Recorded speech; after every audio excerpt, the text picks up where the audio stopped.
آل محمد كما صليت على إبراهيم وعلى آل إبراهيم إنك حميد مجيد وبارك على محمد وعلى آل محمد كما باركت على إبراهيم وعلى آل إبراهيم إنك حمید مجید. سلام عرض میکنم خدمت همه شما قرآن دوستان، همه شما عزیزانی که به خاطر عشق و محبت به قرآن مجید، به کلام الله متعال جمع شدید تا به همراه هم گامی برداشته باشیم در راه یادگیری و تعلیم قرآن کریم. به برنامه روحانی قرآن کریم خوش آمدید. در دومین برنامه از این مجموعه برنامه ها الله متعال رو شاکریم از اینکه این فرصت، یعنی خدمت به قرآن کریم رو به ما و همکاران بنده عطا فرمود تا با همراه شما عزیزان و خوبان پای رحل قرآن کریم بنشینیم و با هم آغاز بکنیم مسیری رو بسیار مبارک، مسیری بسیار ارزشمند در جمعی بسیار زیبا. چه جمع زیبایی است، جمعی که به خاطر قرآن کریم اطراف هم گرد میان عده‌ای و تلاش میکنن تا کلام الله متعال رو بهتر یاد بگیرن. در برنامه گذشته برادر بزرگوار و استاد عزیزم جناب استاد ماجد عباسی درباره قرآن کریم مقدمات بسیار مهم و ارزشمندی رو خدمت شما عزیزان عرضه فرمودن و نیازی نمیبینم تا اونها رو دوباره تکرار بکنیم و قرار بود که در این برنامه، یعنی دومین برنامه آموزش روحانی و تصحیح تلاوت قرآن کریم، یا به تعبیر ساده تر برنامه روحانی قرآن کریم، آغاز بکنیم درس های روحانی قرآن کریم رو به همراه شما عزیزان. اما لازم میبینم که قبل از اینکه ما این موضوع رو، یعنی اصل درس های روحانی رو به همراه شما عزیزان آغاز بکنیم، یک مقدمه بسیار کوتاه درباره خود نحوه عملکرد ما در این برنامه و نحوه کارمون رو برای شما عزیزان توضیح مختصری بدم.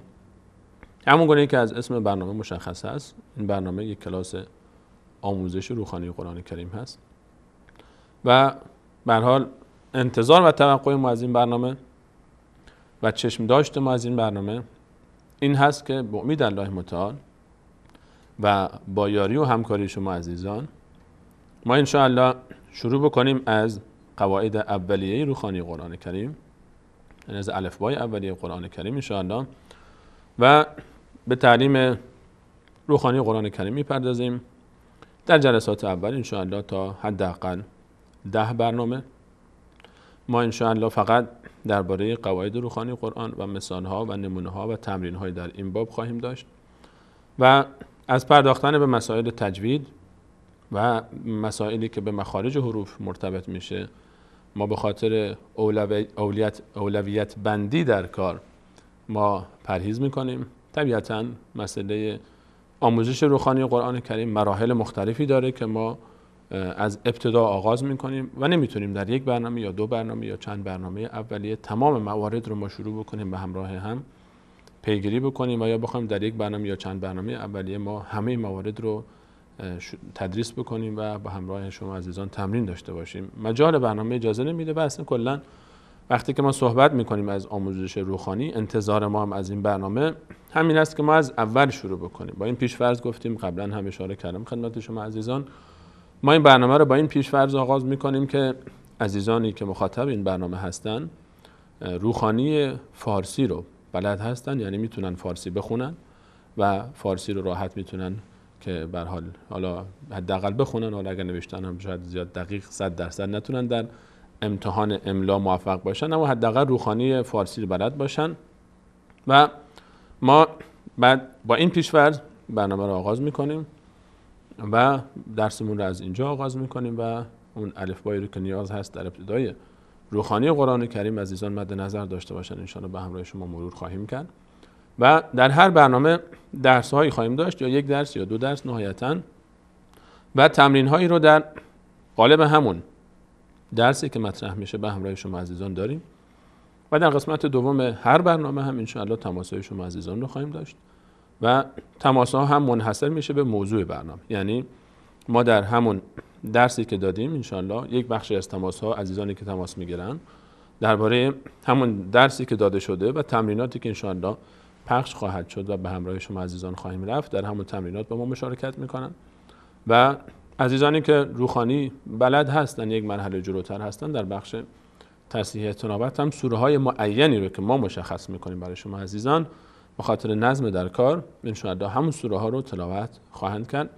پس ما در این برنامه چشم انداز اولیه ما انشاءالله اول تعلیم روحانی هست و در قسمت های اول از پرداختن به مسائل تجویدی و مخارج حروف ما پرهیز میکنیم، به خاطر اینکه تراکم کار شاید سبب بشه که عزیزان در ابتدای کار اگر ما این مسائل تجویدی رو هم بخوایم شروع بکنیم شاید احساس بکنن که کار سخت است. نه، کار بسیار آسان هست.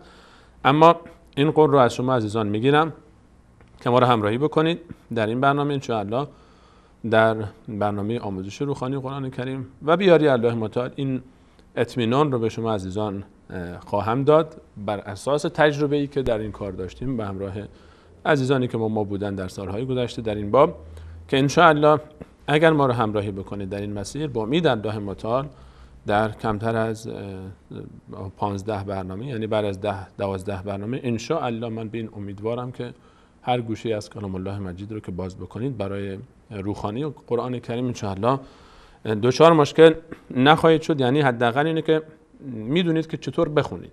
ما وقتی که صحبت از روحانی میکنیم به این معنا نیست که ما اصلا اشتباه نخونیم. شاید یک حافظ قرآن کریم هم حتی بعضی وقتا که تلاوت میکنه در بعضی از مخارج، در بعضی از حرکت‌ها فتح و کسر جای دچار اشتباه بشه، این چیز کاملا عادی هست. یا یک قاری قرآن کریم هم شاید جاهایی رو فتح و کسری رو اشتباه بکنه یا یک کمی مکس بکنه در تلاوت. ما در مرحله اول شروع میکنیم به شناخت حروف، بعد کم کم شروع میکنیم به خواندن کلمات و کم کم شروع میکنیم به خواندن آیات. سرعت در ابتدا طبیعتاً کم خواهد بود و بعد سرعت اضافه میشه. بعد از اینکه ان شاءالله در روانخوانی در روحانی ما ان شاءالله قواعد اولیه رو به همراه شما عزیزان بررسی کردیم، بعد به روانخوانی میپردازیم، بعد قواعد روانخوانی و بعد از اون ان شاءالله به مباحث تجویدی و حسن تلاوت در بحث مخارج حروف. ان شاءالله اونها برنامه‌هایی هستن که در آتی ما داریم. پس ان شاءالله عزیزان عجله نکنن، چه عزیزانی که در روحانی با ما همراه هستن، چه عزیزانی که در تجوید و حسن تلاوت میخوان به جمع ما بپیوندن. میان برنامه رو میبینیم، برمیگردیم ان شاءالله به همراه شما عزیزان درس اول روحانی قرآن کریم رو آغاز میکنیم.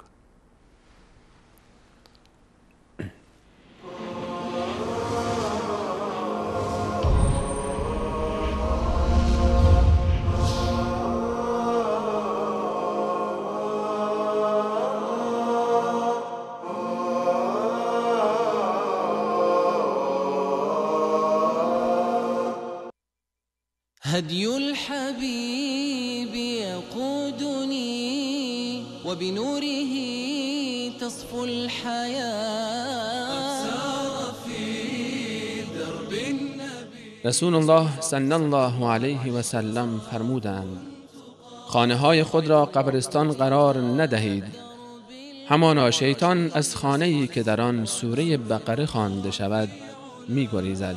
ونعانق العيش الهني نحيا ونرشف من شذا نحيا ونرشف من شذا.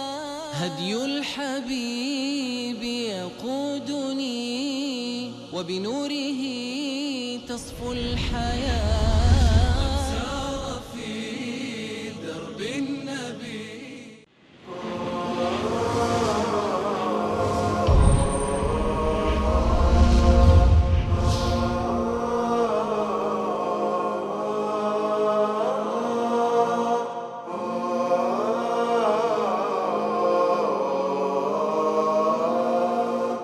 أعيش الحياة بنور الكتاب وهدي الرسول إمام الورى وأقفوا طريقا به الصالحون مضوا للرشاد وحازوا العلا ففيه السعادة فيه الهناء رسول الله صلی الله علیه و سلم فرمودند اهل قرآن اهل الله و بندگان خاص او هستند. في ركاب الهدى أعيش الحياة بنور الكتاب وهدي الرسول إمام الورى وأقفو طريقا به الصالحون مضوا للرشاد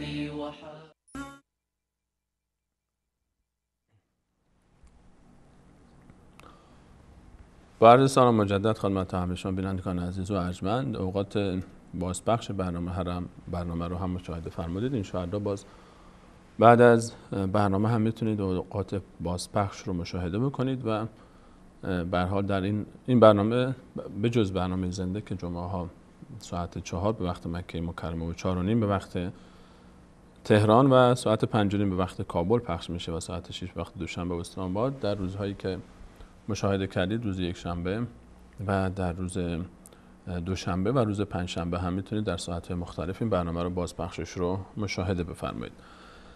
در زبان فارسی یک مزیت وجود داره برای عزیزانی که میخوان قرآن کریم رو روخانیش رو یاد بگیرن و اون مزیت هم تشابهه. الفبای فارسی با الفبای عربی است. حروف الفبای عربی، تمام حروف الفبای عربی در الفبای فارسی موجوده و این یک شانس موفقیت هست و یک برگ برنده است برای همه عزیزانی که زبان فارسی رو بلدن و با ادبیات فارسی حداقل در حد نوشتن، با کتابت فارسی و خواندن فارسی آشنا هستن. این یک برگ برنده بسیار بزرگه و جای شکر داره که همه عزیزانی که فارسی بلد هستن باید الله تعالی رو شکر بکنن که حداقل یک مرحله نصف راه رو رفتن. یعنی اگه ما زبان چینی، الان مثلا زبان ما زبان چینی می بود یا الفبای ما الفبای چینی می بود با اون نقش و نگارهای عجیب و غریب، و یا حتی انگلیسی یا زبانهای مختلف دیگری که در دنیا هست که هیچ نسبتی با زبان عربی نداره، واقعا کار برای ما سخت‌تر می بود و الحمدلله که این آسانی برای ما هست. ما الفبای فارسی رو احمد جان اگر تصویر لپتاپ بنده رو داشته باشید، حروف الفبای فارسی رو همونجوری که در تصویر می‌بینید، حروف الفبای فارسی 32 حرف است و آشنا هستیم همه ما با این حروف الفبا: الف، ب، پ، ت، ث، ج، چ، ح، خط دوم خ، دال، زال، ر، ز، ژ، سین، شین و خط سوم صاد، ضاد، طا، ظا، عین و غین، ف و قاف، کاف و گاف، لام، میم، نون، واو، هی دو چشم و یا. 4 حرفی رو که شما در این صفحه با رنگ قرمز می‌بینید ببخشید، این 4 حرف یعنی پ، چ، ژ و گاف. این 4 حرفی هستند که در عربی وجود ندارن. یعنی ما الفبای فارسی رو 32 حرف داریم. ممنونم احمد جان. ما الفبای فارسی 32 حرفه و الفبای عربی کمتر از این هست. الفبای عربی این 4 حرف پ، چ و ژ و گاف درش نیست. پس الفبای عربی از یک بابت آسان‌تر از الفبای فارسی هست چون این 4 تا حرف رو نداره. حروف الفبای عربی رو با هم دیگه می‌بینیم. حروف الفبای عربی با حذف اون 4 حرف این 28 حرف باقی میمونه. یعنی الف، ب، یعنی خب یک تفاوت دیگه حالا باز داره که مرحله بعد بهش میرسیم. در خود اسمای حروف الف، ب، ت، ث، جیم، ه، خ و دال و زال و ر و ز و تا آخر، یا در زبان عربی وقتی که تنها نوشته میشه در آخر 2 تا نقطه زیرش میاد و این تفاوت با فارسی است. در کتابت اون مسئله است که باز ان شاء الله در خلال مصحف بهش میپردازیم. حروف الفبای عربی رو مشاهده میکنید. حروف الفبای عربی میبینیم که این 28 حرفی که اینجا هست عیناً همون چیزی که در فارسی ما داریم، یعنی چیز جدیدی اضافه نشده به الفبای فارسی، بلکه 4 حرف هم، یعنی حرف پ و چ و ژ و گاف رو در این حروف الفبای عربی عزیزان مشاهده نمی‌کنند. ممنونم حمید جان. و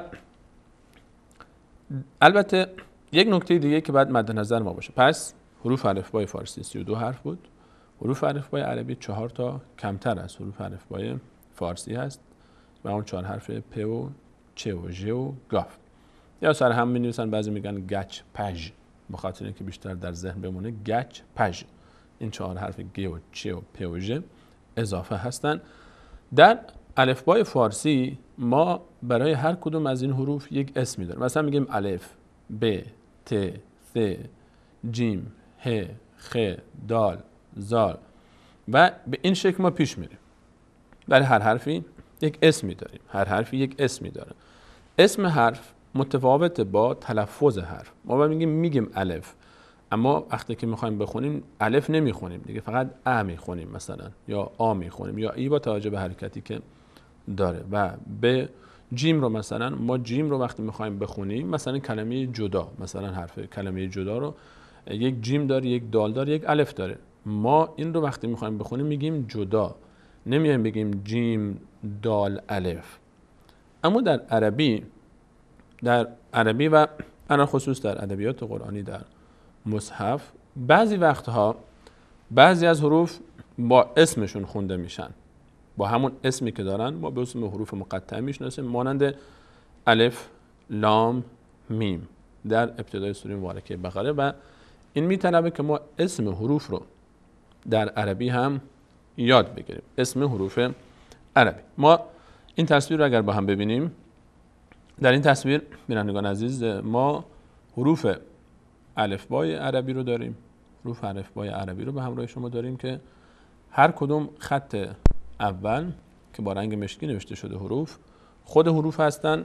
اونهایی که زیرشون با خط آبی میبینید با رنگ آبی، خط دوم، اینها اسم حروف هستن. مثلا حرف الف، ا اسمش هست الف. اینجا حرف ا رو بالا داریم میشه الف. بعد با دومی با رو داریم، بعد ت رو داریم و ما ت رو ما در فارسی بهش میگیم ت، اما در عربی اسمش هست تا.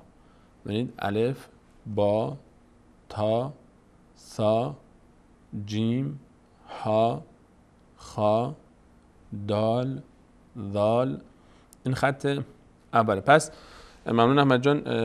ما یک دقت بکنید عزیزان که پس میبینیم ما این حروف در عربی هر کدوم یک اسمی از خودشون دارن و این اسمهایی که در حروف عربی هستن نیاز است که ما این اسمها رو یاد بگیریم. یعنی هر اسمی رو، هر حرفی همون اسمی رو که داره اسمها رو یاد بگیریم، چون که در برخی از آیات ما نیاز داریم که تلفظمون دقیقاً بر اساس خود اسم حرف باشه. احمد جان اگه بتونید تصویر رو همینجور به من بدید که من اشاره ها رو هم داشته باشم روی حرف ها که بیشتر روی این تاکید بکنیم.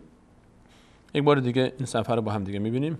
حرف الف رو که اینجا عزیزان مشاهده میکنید، این حرف ا اسمش هست الف در خط پایین، با، تا، بعد میرسیم به سا، ثا. آره ما زیاد روی تلفظ فعلا مخارج حروف حساسیت به خرج نمیدیم. ان شاء الله مرحله بعدی عزیزان اگر فعلا همون تلفظ فارسی رو میریم و تلفظ رو ان شاء الله بعدها روش باز مخارج حروف بیشتر صحبت خواهیم کرد. حرف جیم، الف، با، تا، سا، جیم، ها، خا، دال، ذال.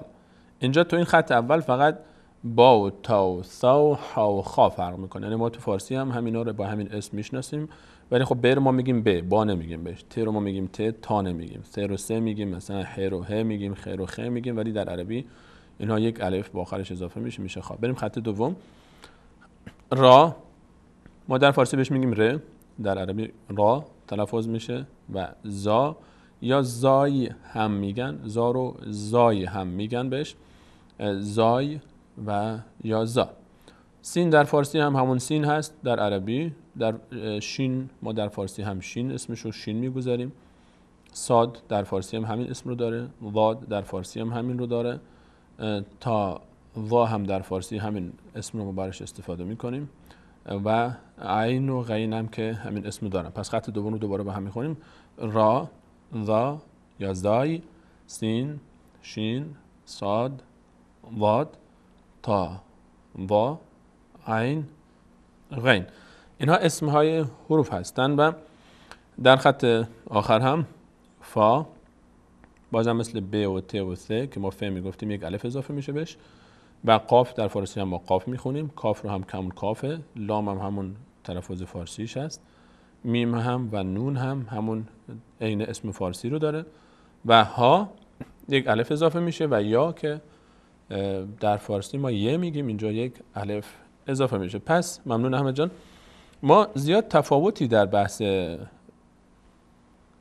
اسم در عربی و فارسی نمیبینیم، یعنی فقط اونهایی که ما در فارسی داشتیم ب، ت، ث، مثلا ج، ه، ف، ی، اینها رو فقط یک الف اضافه میشه بهش، مثلا میشه با، تا، ثا و بقیه حروف سر جای خودش باقی هستن. این نکته اول. پس حروف الفبای فارسی 32 حرف است. حروف الفبای عربی که ما کل قرآن کریم بر مبنای این حروف نوشته شده، یعنی شما آیه پیدا نمی کنید که از این حروف اضافه از این حروف چیز جدیدی توش باشه. 28 حرف هستن. این 28 حرف کل الفباست، اصل اون خمیره اصلی کل آیات. به خاطر همین از اینجا شروع کردیم چون اینا اصلا ما اول بعد اینها رو بشناسیم، اسمشون رو بدونیم، بعد بیایم مرحله بعدی که حرکات اینها، حالا هر حرکت روی اینها قرار بگیره خود اینها چطور تلفظ میشه. پس قسمت اول بحثمون شد حروف الفبای عربی 28 حرفه.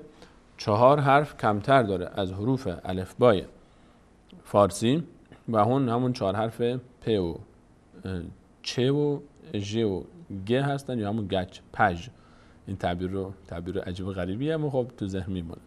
اینها کمتر هستن و هر کدوم یک اسم دارن: الف، با، تا، ثا، جا، جیم، ببخشید من همجوری دارم میرم دیگه، جیم، ها، خا، دال، ذال، را، زا یا زای، سین، شین، صاد، ضاد، تا، ظا، عین و غین، فا و قاف، کاف و لام و میم و نون و واو و یا و جیم و باز یادتون نره جا نبود و جیم بود.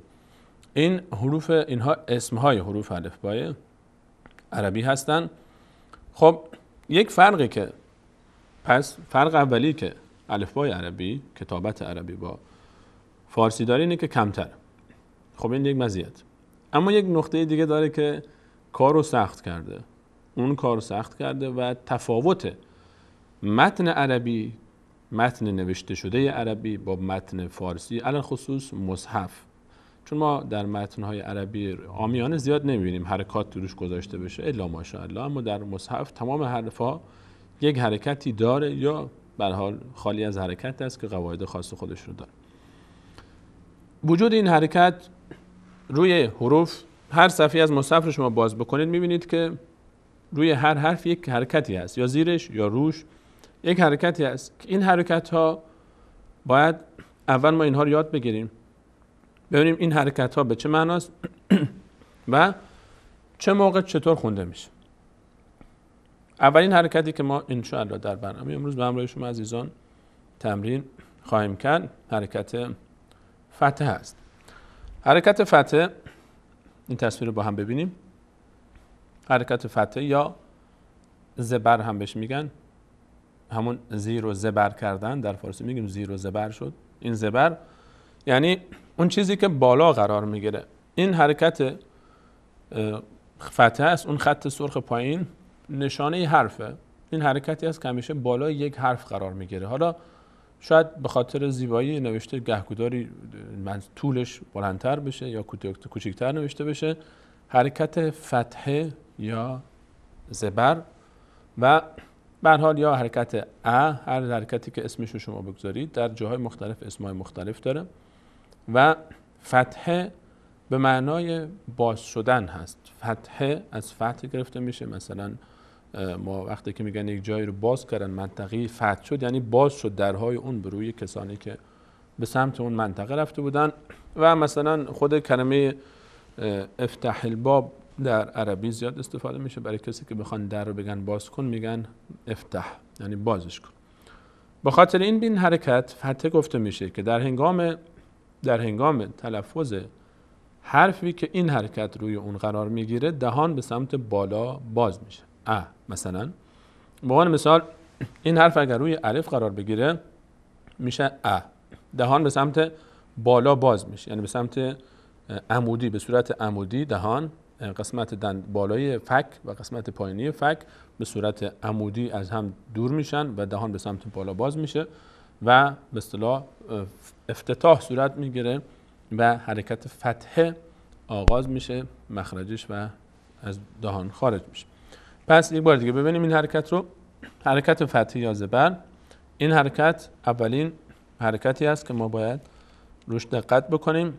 حرکت فتحه یا زبر، اون خط پایین جزء حرکت نیست، اون خط پایین نشان یک حرفه و هر حرفی میتونه اون جای خط قرار بگیره. اون خطی که پایین هست یک حرف میتونه باشه از این 28 حرفی که ما خوندیم، به این معنا که این حرکت همیشه بالای این حروف عربی قرار میگیره. به عنوان نمونه اگر ما بخوایم این حروف رو در همین حرکت رو روی حروف الفبای عربی ببینیم چطور تلفظ میشه، برمیگردیم دوباره به الفبای عربی به همراه حرکت فتحه. تصویری رو که به همراه شما میبینیم حرکت فتحه رو بر روی تمامی این حروف نشون میده. حرکت فتحه یا زبر، حرکت فتحه یا زبر از حرف اول ب ت. چطور باید بخونیم؟ همین 28 حرفی رو که در الفبای عربی داریم، وقتی حرکت فتحه، الان تمام این حروف 28 تایی که شما تو جدول میبینید، این 28 حرف همه اینها 28 تا روشون فتحه قرار گرفته، یعنی حرکت فتحه رو به همراه خودشون دارن. هر وقت این حرکت، یعنی حرکت فتحه، روی یکی از این 28 حرف قرار گرفت، چطور تلفظ میشه؟ همون حرف با یک صدای تلفظ میشه. مثلا الف رو وقتی که روش قرار بگیره میگیم در هنگام تلفظ میگیم ب یا با، اسمش صحیح ترش در عربی. حرف با وقتی که فتحه روش قرار میگیره چطور تلفظ میشه؟ میشه ب. این تلفظ حرف با هست هنگامی که فتحه روش قرار میگیره.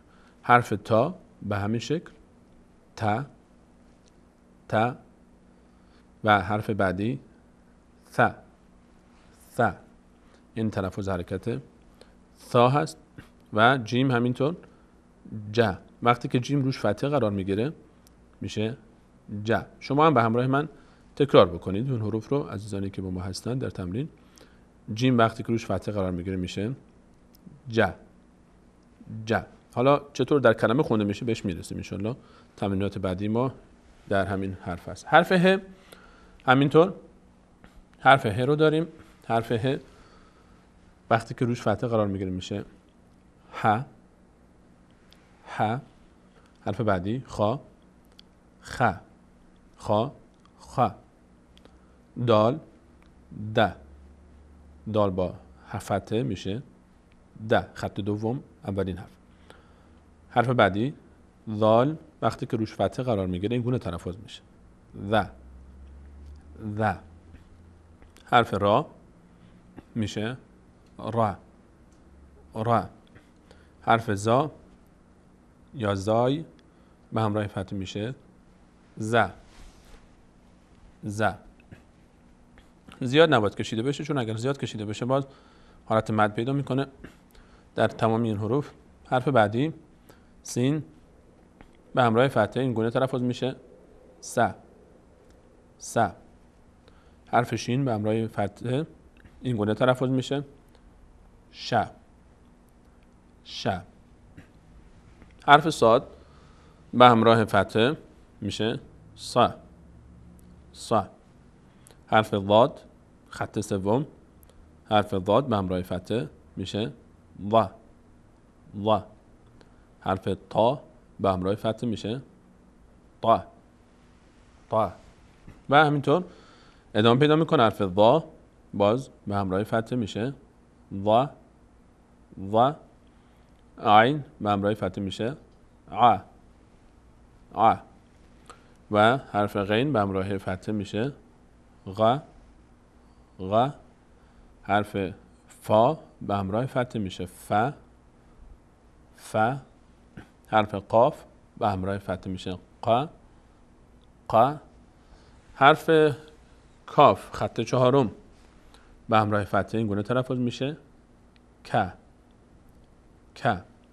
حرف لام به همراه فتح میشه ل ل. میم به همراه فتح میشه م م. نون به همراه فتح میشه نه نه. و حرف واو به همراه فتح میشه و و. حرف هی دو چشم به همراه فتح یا ها، حرف ها به همراه فتح میشه ها ها. و حرف یا به همراه فتح میشه یا یا. این حروف الفبای عربی بودند به همراه فتح. 28 حرف به همراه فتح یا زبر یا ا. پس یک بار دیگه مرور میکنیم آنچه که آموختیم. الفبای عربی 28 حرف هستند. این 28 حرف وقتی که حرکت فتحه، اسم حرکت فتحه است و همیشه بالای حرف قرار میگیره، بالای حروف قرار میگیره، همیشه بین میگن فتحه. به خاطر اینم گفتیم میشه فتحه که هنگام تلفظ این حرف دهان باز میشه به سمت بالا و نحوه تلفظش رو هم گفتیم. این اولین حرکتی هست که باید در حرکات صدادار ما مد نظر ما باش. حرکت فتحه درس اول امروز است. یک میان برنامه کوتاه میبینیم، برمیگردیم تمرین های خودمون رو در این باب با شما عزیزان شروع میکنیم و اینکه نمونه هایی رو با همراه شما شروع میکنیم از کلمات قرآنی که با حرکت فتحه خونده میشن. جملاتی رو، کلماتی رو برای شما عزیزان انتخاب کردیم که تمام حروفشون فتحه دارن و نحوه قرائت اونها رو به همراه شما شروع میکنیم بعد از انشاءالله یک میان برنامه. و اما من درخواست من از همه عزیزانی هست که با تمرکز و با دقت درس ها رو پیگیری بکنید. بعد در تمرینات هم به همراه ما تمرینتون داشته باشید که انشاءالله بتونیم به اون هدفی که داریم برسیم. همراه ما باشید همچنان با روخانی قرآن کریم.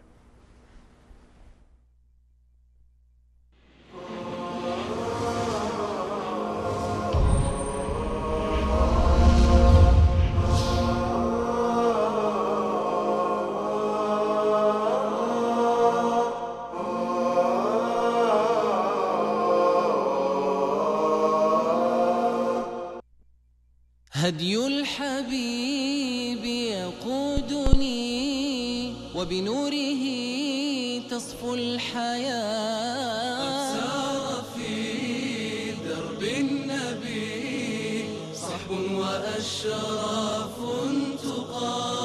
قوموا إلى الدرب المضيء نسمو ونرقى في علاه. ونعانق رسول الله صلی الله علیه و سلم فرمودند هیچ گروهی در خانه از خانه‌های الله گرد هم نمی آیند و به قرائت قرآن و تعلیم آن مشغول نمی شوند مگر این که آرامش بر آنها فرود می آید و رحمت الهی آنها را در بر می گیرد و ملائکه آنها را احاطه می کنند و الله متعال در جمع کسانی که نزد او هستند از آنها به نیکی یاد می کند. قوموا إلى الدرب المضيء نسمو ونرقى في علاه. ونعانق العيش الهني. نحيا ونرشف من شذاه. نحيا ونرشف من شذا.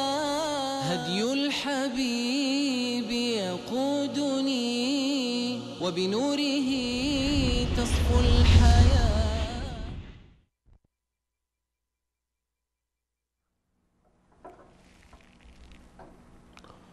با عرض سلام مجدد خدمت همه شما قرآن دوستان عزیز و ارجمند. الله را شاکریم از اینکه عمر این فرصت رو نصیب کرد. الله تعالی این فرصت رو به ما داد تا در روخانی قرآن کریم همگام بشیم، افتخار همراهی شما نصیب بشه با ما و خودمون رو از خوبان بگردانیم. خیرکم من تعلم القرآن و علمه. پیامبر اکرم علیه السلام فرمود بهترین شما کسی است که قرآن را فرا گیرد و به دیگران یاد دهد. واقعا سعادت است آموزش قرآن کریم و بدون شک طبق فرموده رسول صلی الله علیه و سلم جمعی که به خاطر قرآن کریم گرد هم بیان فرشتگان اونها رو دوره میکنن و چه جمع زیبایی است. جمع ما برای یادگیری و تعلیم قرآن کریم. آیا محفل تعلیمی، محفل آموزشی زیباتر از محفل قرآن یافت خواهد شد؟ هرگز یافت نمیشه. حرکت فتح اولین حرکتی بود که به همراه شما عزیزان باش آشنا شدیم و بر روی حروف قرار میگیره و روی هر حرفی که قرار گرفت یک صدای ا به اون اضافه میشه. مثال هایی رو برای شما عزیزان آماده کردیم، به همراه شما شروع میکنیم تمرین در حرکت فتح رو. این تصویر رو با هم دیگه میبینیم. در تصویری که پیش روی شما عزیزان هست، ما در این تصویر چند حرف رو ما داریم. از این حرف اول، اگر من موس رو بیارم روی این حرف، بله، این حرف اولی که بالا سمت راست داریم، الان حرکت موس من روی این هست. این کلمه رو به همراه شما عزیزان میخونیم. دقت بکنید روی نحوه تلفظ. یکی یک. برای خوندن بهترین حالت اینه که اول اینا همه حرکت هایی که ما انتخاب کردیم، همه این حروف و این کلمات همشون حرکت فتحه دارن، همشون حرکت فتحه رو دارن و حالا همون جوری که در الفبا ما تلفظ کردیم همینجوری تلفظ میشه. فقط یک فرقی که داره، اینا یک کلمه شدن، اینا تنها نیستن، کنار هم هستن. دوباره میریم سراغ تصویر و خب شروع میکنیم از کلمه اول. کلمه اولی که هست اینجا روی تصویر شما دقت بکنید. روی تصویر حرف اولی که بالا کلمه اولی که هست را، ز، ق. با من تکرار بکنید شما به همین شکل. را، ز، ق. رزق، رزق. یه بار دیگه. را، ز، ق. را، ز، ق. رزق. ببینید اول همیشه اینو مد نظر بگیرید عزیزان که یکی یکی هر حرف رو تلفظ کنید، بعد یکم سرعت رو بیشتر کنید، اینها رو به هم بچسبونید. حرف بعدی رو شروع میکنیم. کلمه بعدی ر، ا، ف. را، ا، ف. رأف، رأف. این حرف را، ا، ف. کلمه را، ا، ف.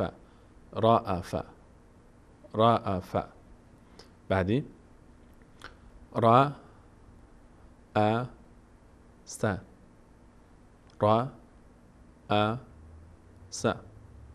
رأس، رأس. اول حرف به حرف، بعد یک کمی سرعت رو بیشتر میکنیم و اونا رو به هم میچسبیم. کلمه بعدی را، د، ع. را، د، ع. رادع، رادع، رادع. اگر در مخارج حروف حرف عین در فارسی و عربی مخرجش فرق میکنه زیاد، فعلا در ابتدا به این مسائل زیاد خودتون رو ناراحت نکنید، ان شاءالله جلوتر بهش میرسیم. اول روخانی راه بیفته، بعد میریم تو مخارج حروف و تجوید. و عزیزانم اگر احیانا دیدن که ما در این مسائل زیاد سخت نمیگیریم، برای ما خورده نگیرن، چون ما از ابتدا از روخانی هدف مد نظر ما از در ابتدا همونجوری که در ابتدای برنامه گفتم روخانی است، بعد مخارج بعدن. کلمه‌ای که خوندیم رادع، رادع. کلمه بعدی را، ز، م. رازم، رازم، رازم. اینم وقتی که سر هم بخونیم. بریم خط بعدی. ز، را، ع. ز، را، ع. زرع، زرع. حرف بعدی، کلمه بعدی ذ را ق. ذ را ق. ذراق. ذراق. کلمه بعدی ذ را ا. ذ را ا. ذراء. ذراء. این هم از این کلمه. میریم که سراغ کلمه بعدی ذ را ف. ذ را ف. ذراف. ذراف. کلمه آخر خط دوم و ز نه. و ز نه. وزن. وزن. وزن. به کلمه نگاه کنید، اون زیرنویس رو فعلا بگذارید بعداً بخونید. توی تمرین اونجا نوشته الفبای عربی و حرکت فتح، چیز خاصی نداره. شما می‌ذارید این زیرنویس‌ها که میاد حواس شما اونجا جمع بشه. حواستون به این کلمات باشه که انشالله با هم ببینیم. کلمه بعدی خط سوم، کلمه اول د ا ب. د ا ب. دأب. دأب. اول یکی یکی میخونیم، بعد با هم دیگه بس میکنیم. د را ج. د را ج. دراجه. دراجه. خیلی ساده است. اول یکی یکی، بعد به یک صورت بیشتر کنار هم دیگه. کلمه بعدی د ا م. د ا م. دأم. دأم. بریم سراغ کلمه بعدی د را ا. د را ا. دراء. دراء. کلمه آخر د را س. د را س. دراس. دراس. به همین راحت. اینا کلماتی است که همشون با فتحه بودن و همشون هم تمام حروفشون فتحه داشتن. این تمرینی بود که حرفها از هم دیگه، کلماتی که حروف از هم جدا بودن. اما تمرین بعدی حروفی که از هم دیگه فاصله دارن. میریم سراغ تمرین بعدی و اینها کلماتی که از هم جدا بودن. خب ساده تره خواندنش. کلماتی که جدا هستن، همین کلماتی که دیدید حروفشون به هم چسبیده نبود، یعنی حروف به شکلی کنار هم قرار گرفتن که نیاز نبوده به هم بچسبن، اما احیانا حروف میچسبن به هم و میدونیم که وقتی حروف به هم میچسبن کمی شکل کتابتشون هم فرق میکنه با توجه به شکل کتابتشون در خود الفبا. مثلا عین یا سین یا نون، حتی خ یا خا به تعبیر عربی بگیم دیگه اسما رو، خا یا با یا تا یا سا، همه این حروف وقتی که میچسبن خود کاف، خود لام دیگه، اون حرکت های آخرشون مثلا اون کشیدگی یا اون دایره نیم دایره که در خود لام یا نون یا قاف میبینیم، اونها رو ما در چسبیدن به کلمات دیگر نمیبینیم. نمونه های دیگری رو که مشاهده میکنید، تصویر رو با هم ببینیم. محمد جان، این حروفی که اینجا میبینید، حروفی که در این تصویر میبینید، این حروفی هستن که اینها به هم دیگه چسبیدن. این همون حروف، این قسمت فرش سبز رنگی که سمت راست هست، همون حروفی هست که سمت چپ روبروشون هست، اما اینها رو ما به خاطر اینکه راحت‌تر تلاوت بشه، راحت‌تر بتونیم اینها رو ما یاد بگیریم، از همدیگه جدا نوشتیم که به همین شکل تمرین قبلی اول یکی یکی اینها رو تلفظ بکنیم، بعد کلمه رو به شکلی که سر هم هست تلفظ بکنیم. خب کلمه اولی ا س را. ا س را. دقت میکنید یه بار دیگه. ا س را. سر همش میشه اسرا. اسرا. همین سادگی. یعنی یه بار جدا جدا میخونیم، بعد سر هم. کلمه بعدی صا با را صا با را سر هم که بخونیم میشه صابرا صابرا. کلمه بعدی نه صا را نه صا را. وقتی که سر هم خونده بشه میشه نصارا نصارا. کلمه بعدی رو داریم که را ما که را ما. اگه سر هم بخونیم میشه کارامه کرامه کرامه. حرف بعدی کلمه بعدی و ع د و ع د که سر هم چسبیده میشه و عده و عده.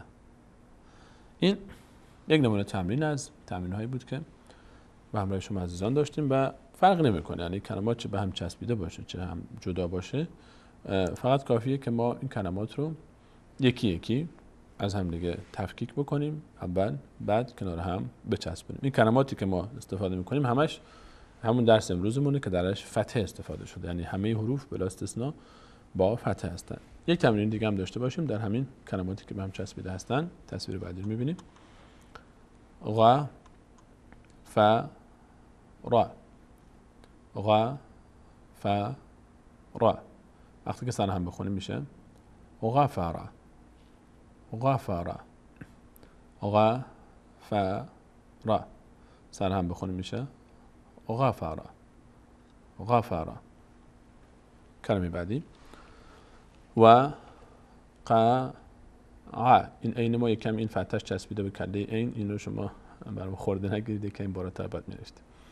و ق ع و ق ع وقع وقع. یک دقت بکنید اینجا ببینید که مثلا قاف، این قافی که ما اینجا جدا نوشتیم در اصل یک دایره این زیرش هست. خب اینو به خاطر اینکه اینجا وقتی وصل میشه دیگه اون دایره نیست. اینو عزیزان من اشاره نمیکنم چون مبنای ما بر این بود که همه عزیزان در فارسی هم کتابت فارسی رو بلد هستن، عیناً همین قواعد در فارسی هم اجرا میشه. کلمه بعدی ک ت ب ک ت ب کتب کتب. کلمه بعدی ض را ب. اینجا کمی کمرنگ این حرکات فتحه شاید برای شما واضح نباشه، ان شاءالله در صفحات بعدی دقت بیشتر میکنیم برای این. ض را ب ض را ب ضرب ضرب.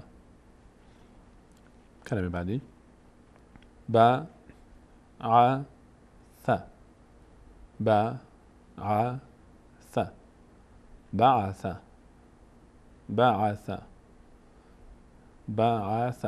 این جداش هم همون بعث بعث. این هم یک تمرین دیگه از این صفحه.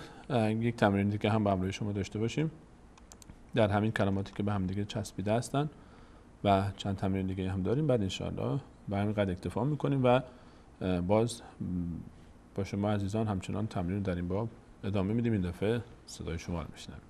خب صفحه بعدی رو هم ببینیم. س ک ت س ک ت سکت سکت سکت. همون فقط کمی سریعتر خونده میشه سکت.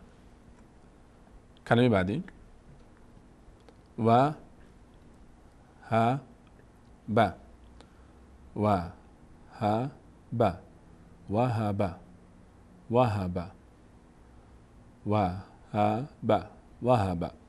کلمه بعدی ق ت ل. ببخشید ق ت ل قتل قتل قتل قتل. کلمه بعدی ک. این کاف فتحش چسبیده به کلش، اینجا همین رو شما مفتوح در نظر بگیرید، کمی کم رنگ شاید دیدنش. ک ش ف کشف کشف ک ش ف کشف کشف. کلمه آخر خ ل ق خلق خلق خلق خلق خلق خلق خلق. اینها نمونه هایی از تمرین های حرکت فتحه بود و فکر میکنم که کاملا دیگه عزیزان نحوه تلفظ حرکت فتحه رو آشنا شدید باش که چگونه در کلمه ما میتونیم حرکت فتحه رو تلفظ بکنیم. خلاصه آنچه گفته شد این بود که حروف الفبای عربی 28 حرفه، 4 حرف کمتر از الفبای فارسی و حرف پ، چ، ژ و گاف به ترتیب الفبا اگه بریم و غیر ترتیب رو به هم بزنیم گچ، پژ، این 4 حرف در الفبای عربی نیستن و حرکت هایی که در عربی شاید بیشتر همین مشکل روحانی بر عزیزانی که فارسی خوندن بلد هستن نمیتونن، باز هم احساس میکنن که راحت نیستن در تلاوت قرآن کریم و مشکل دارن در روحانی یا اصلا روحانی بلد نیستن یا اینکه مشکل دارن عدم شناخت این قواعد، این حرکات، این نشانه هاست، این نشانه هایی که روی حروف یا زیر حروف قرار میگیره و ما سعی داریم ان شاء الله مرحله به مرحله به همراه شما عزیزان با این حروف، با این حرکت ها، با این نشانه ها آشنا بشیم و نحوه تلفظ اون رو در کلمه پله پله به همراه شما عزیزان بریم تا این مشکل رو از ریشه حل بکنیم ان شاء الله.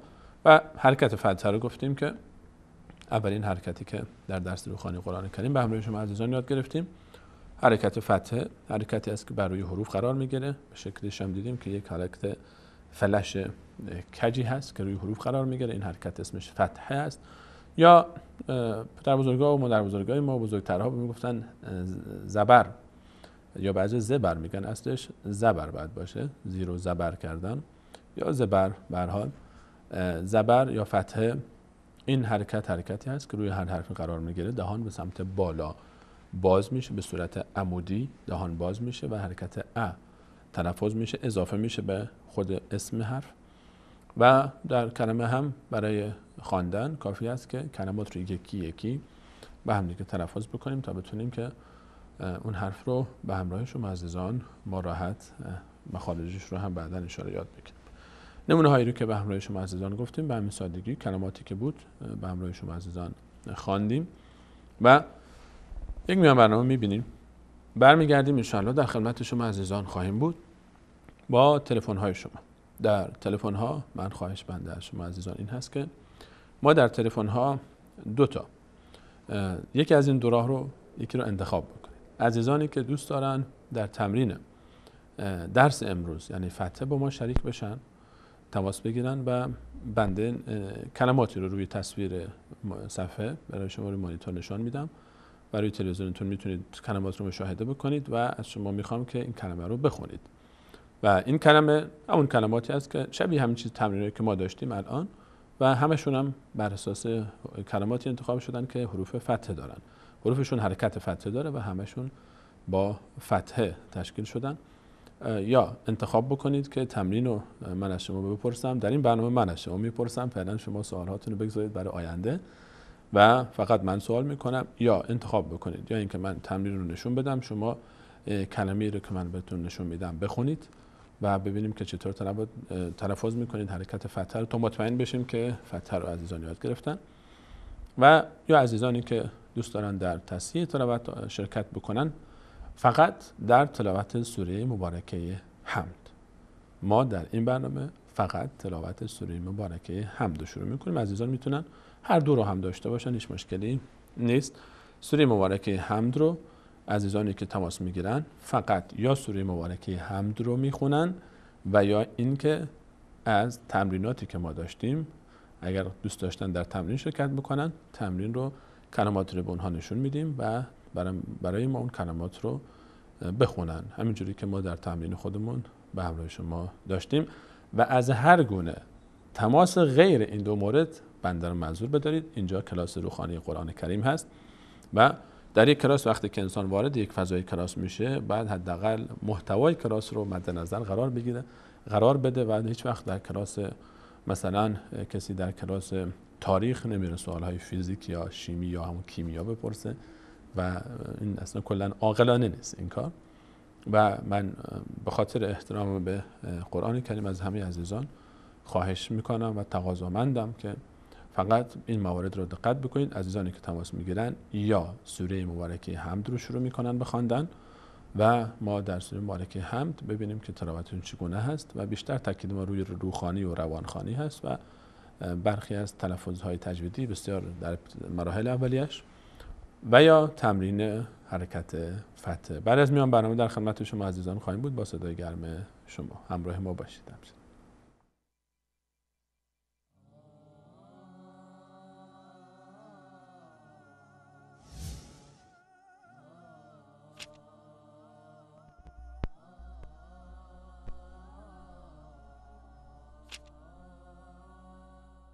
رتل وزيد سبحان منزله بليلة قدره درب الهداية واضح التبيان يتلوه أحمد للدنا وهي التي عطشت لقطر هداية هتاني سبحان منزله بليلة قدره درب الهداية واضح التبيان يتلوه أحمد للدنا وهي التي عطشت لقطر هداية هتاني ضربت به وزهت بنبت زروعه حسنا وآتت أكلها بتداني لو كان أنزل فوق طود شامخ لرأيته متصدع الأركان يا حافظ القرآن يا حافظ القرآن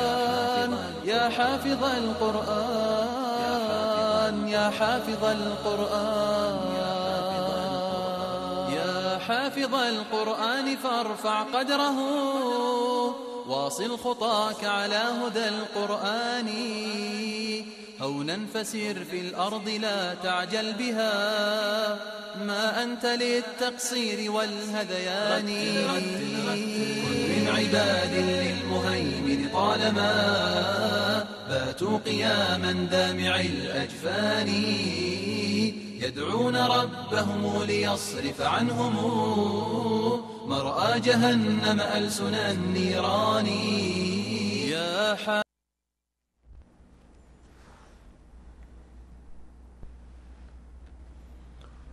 بعد سلام مجدد خدمت همه شما خوبان و عزیزان. با بخش دوم برنامه در خدمت شما خوبان هستیم و تماس‌های شما عزیزان. احمد جان شماره رو برای شما زنیوز خواهد کرد و با این شماره تماس بگیرید و با ما مشارکت کنید در کلاس خودتون در برنامه روحانی قرآن کریم. و عزیزانی که تماس میگیرن دو تا گزینه انتخابی دارن، یا سوره مبارکه حمد رو شروع میکنن به تلاوت کردن یا اینکه در تمرین هایی که ما برای شما عزیزان خواهیم داشت انشاءالله با ما مشارکت خواهید کرد در باب آموزش کلمه و تمرین حرکت فتحه در کلماتی که ذکر شده و از هر گونه سوال دیگه و یا مسئله دیگه پرهیز بفرمایید عزیزان.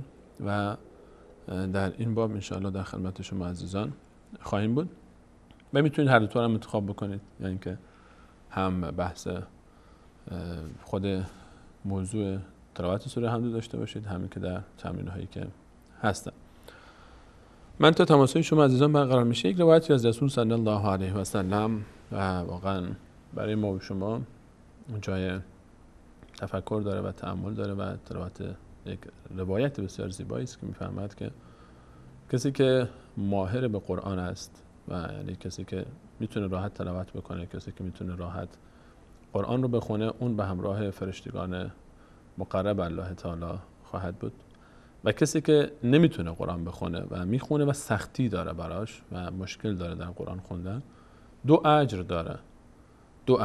یکی اجر تلاشش و یکی اجر اون سختی که داره تحمل میکنه، یکی اجر اون نیت خیرشه، یکی اجر اون سختی هایی که تحمل میکنه. پس نگران نباشید از اینکه احیانا شاید در تلاوت قرآن کریم دچار مشکل هستید و یا سختی هست و یا احساس میکنید در ابتدای راه مشکلات هست. اجر پاداشش نزد الله تعالی محفوظ است. تماس اولیه شما عزیزان رو میگیریم. سلام علیکم. برنامه روحانی قرآن کریم بفرمایید. الو سلام علیکم.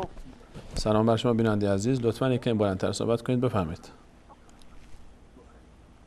تکرار کنید من نفهمیدم. سلام بر شما. بفرمایید. خودتون معرفی میکنید قربان؟ من اون اطلاعات مطلب دوستان زنگ میزنم. میخوام سوره فاتحه رو تلاوت کنم. سوره فاتحه تلاوت میفرمایید. بفرمایید قربان. اعوذ بالله من الشیطان الرجیم. بسم الله الرحمن الرحیم. الحمد لله رب العالمين الرحمن الرحيم مالك يوم الدين إياك نعبد وإياك نستعين اهدنا الصراط. ناتولا جان قطع شد صداتون. کاش تا پایان سوره صدای زیبای شما رو میشنیدیم. سلام علیکم. برنامه روحانی قرآن کریم بفرمایید. سلام بیننده عزیز. سلام بفرمایید. ظاهرا تماسشون رو قطع شد. سلام علیکم. سلام علیکم. برنامه روحانی قرآن کریم بفرمایید. سلام علیکم. استاد خسته نباشید. فاطمه هستم از کابل. فاطمه خانم تقریبا 4 ماه که با شبکه آموزنده شما آشنا شدیم و از این توفیق الهی خوشحال هستم. میخواستم که به موضوع برنامه شما یک شعر بخوانم. اجازه استاد؟ ما کرچه تقاضا کرده بودیم که در بحث روحانی باشه، اما بفرمایید. تشکر. بسم الله الرحمن الرحیم. بخوان قرآن که دل آرام گیرد، بخوان تا جان ز جانان جان گیرد، بخوان تا راز خلقت را بخوانی، ره ملک سعادت را بدانی. ز قرآن نیست بهتر جایگاهی، نباشد مطمئن تر زان پناهی. تو ای قرآن شفیع جان ما باش، ز هر جا حافظ ایمان ما باش. تشکر استاد. متشکرم. لطف فرمایید. ببخشید من تماستون قطع کردم. اگر فرمایش دیگری دارید دوباره تماس بگیرید. من احساس کردم که خداحافظی میکنید. من پوزش میتارم. سلام علیکم. برنامه روحانی قرآن کریم بفرمایید. سلام علیکم استاد. سلام بر شما. خودتون معرفی میفرمایید. من مدینه هستم از تاجیکستان. خواهر مدینه از تاجیکستان، خوش آمدید. شما در کدوم بخش مشارکت میکنید با ما انشاءالله در برنامه؟ فعلا من از شما سوال داشتم. اجازه بدید من سوال بکنم در این برنامه، چون برنامه روحانی قرآن کریم است. چون تماس گرفتید سوالتون رو میشنوم. بفرمایید. انشاءالله که در موضوع برنامه است. بله. بفرمایید. استاد من شبکه شما شنیدم که وقتی سوره بقره را تلاوت میکنید در خانه جن، یعنی جن نمیبرد. ما سوال من این است که سوره از بقره یا که کل سوره رو باید بخونه بقره که در خانه جن پیدا نشد؟ این انشاءالله من پاسخ خواهم داد در پایان برنامه. انشاءالله منتظر. دیگه شما سوال خودتون دیگه. متوجه نشدم فرمایش شما رو. سوالتون دیگه. سوال من این بود که ما دو تا سوال مطرح کردیم که یا سوره مبارکه حمد رو تلاوت بکنید یا اینکه ما کلماتی رو نشون بدیم که شما برای ما بخونید در باب حرکت فتح. کدوم رو انتخاب میکنید شما؟ من انشاءالله سوره فتح میخونم. سوره حمد. الحمدلله رب العالمین. بسم الله. بفرمایید. بله. أعوذ بالله من الشيطان الرجيم. بسم الله الرحمن الرحيم. الحمد لله رب العالمين الرحمن الرحيم مالك يوم الدين إياك إياك نعبد وإياك نستعين اهدنا الصراط المستقيم صراط الذين أنعمت عليهم غير المغضوب عليهم ولا الضالين.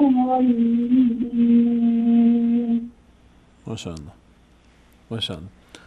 فقط خواهرم دقت بکنید، ما چون در مراحل اول هستیم بیشتر کلمه انعمت را ان نون چون ساکن هست حرکت پیدا نکنه، انعمت علیهم ان نشه حرکت نکنه، کمی احساس میشه که شما بهش حرکت میدید. ممنون هستم از شما.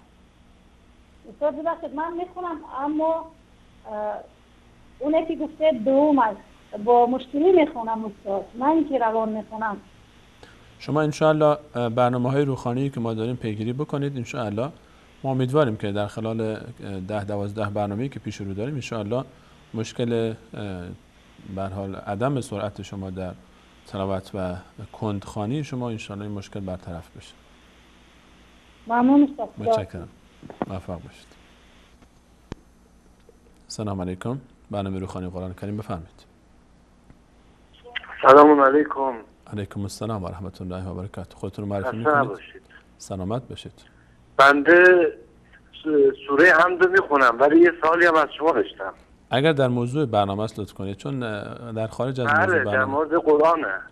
قرآن که کل برنامه کانال درباره قرآن است. در شأن چه کسی نازل شده؟ سوره کوثر در شأن چه کسی نازل شده؟ من پاسخ شما رو در آخر برنامه خواهم داد، اما تقاضای من اینه اشکال نداره. بفرمایید سوره حمدتون رو بفرمایید. اعوذ بالله من الشیطان الرجیم. بسم الله الرحمن الرحیم. الحمد لله رب العالمین الرحمن الرحیم مالک یوم الدین ایاک نعبد و ایاک نستعین اهدنا الصراط المستقیم صراط الذين أنعمت عليهم غير المغضوب عليهم ولا الضالين. ماشاءالله. متشکرم از شما. فقط در کلمه الرحمن سعی کنید را رو پر بخونید چون اینجا راه حرکت فتحه داره، و در انعمت هم سعی کنید که نون حرکت نکنه چون ساکن هست. انعمت انه نشه. متشکرم از راهنمایی. موفق باشید. متشکرم از شما. سلام علیکم. برنامه روحانی قرآن کریم بفرمایید. الو. سلام بر شما. خودتون رو معرفی می‌فرمایید؟ سلام علیکم. علیکم السلام. بفرمایید. آقای سلیمانی هستن؟ سلیمانی هستم و صدای شما داره پخش میشه. خودتون رو معرفی میکنید قربان؟ عبدالفضل از تاجیکستان. عبدالفضل خوش آمدید. از تاجیکستان. خوش آمدید برادرم. بفرمایید. بگون هم یک چیز پرسون در موضوع قرآن کریم، در موضوع روحانی قرآن کریم اگر سوالی دارید و اجازه بدید من سوال بکنم از شما. از تاجیکستان تماس میگیرم. صدای ما را از تلویزیون نشنوید، صدای ما را از تلفن بشنوید و صدای شما داره پخش میشه. بفرمایید. برای مجیب رحمان انصاری میگم برادر. استاد مجیب الرحمن رو در برنامه قلب باسته انشاءالله خواهید دید. امر دیگری اگر دارید اگر ندارید من با شما خداحافظی میکنم. متشکرم هستم. امر دیگری هم دارید؟